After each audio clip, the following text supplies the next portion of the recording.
I started writing it years ago. I just sat down at my computer with no idea what I was going to write, and I put on Bob Dylan, and I started writing in it. Over the course of about a year and a half, the film took shape.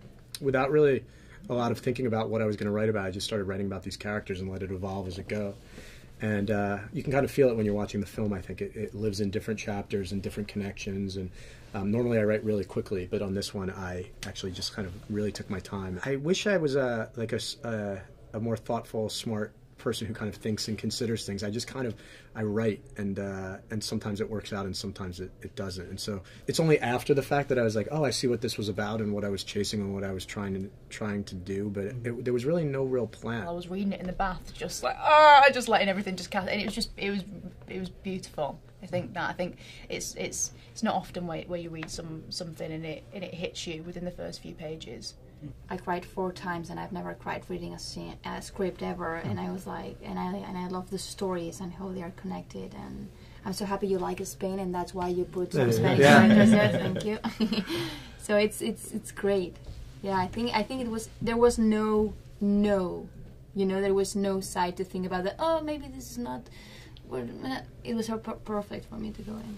I just love the connective nature of it all and the global nature of that connection, and also how it just illuminated and emphasized the fact that you're not in charge. You can plan and think all you want, but at the end of the day, something else is going to make the next second happen. I think that theme of goodness is so important right now in the political climate that we're in. So maybe we can bring something to people that's different, that hits them in their heart, like everybody's saying, in your gut, where I think that's where we're really changed. And that I know that's what I look for when I go and see something. I want to be changed. I want to be moved. And so I thought we had a shot at doing that. There's a tone I like working within, which is I think there's like an optimistic, romantic point of view to things that I have, which will probably be in anything I work on until I change.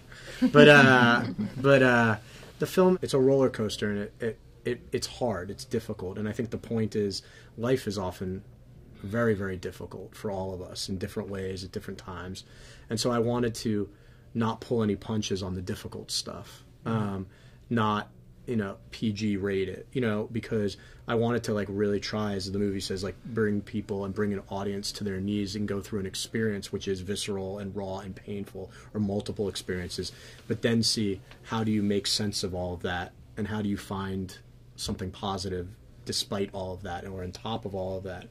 And so in some ways I think that there's a differentiation, just because the film is a set of characters and a set of stories that are different from the set of characters and set of stories from the show, and that's the biggest difference. But yeah, there's some hard edge stuff in this thing, and a kind of plot to this that is a little bit different and hopefully challenging for the audience in a good way, where you're forcing them to kind of pay attention, to challenge what they like and don't like. I think that's a really interesting thing to do to an audience, which is say you're not going to like what we do here or what happens to these people here, because we often don't like what happens to us in life. But I'm still going to try. We're still going to collectively, because I have these wonderful actors who are all charmed and brilliant at what they do, we're also going to make you feel something positive by the time the film is over.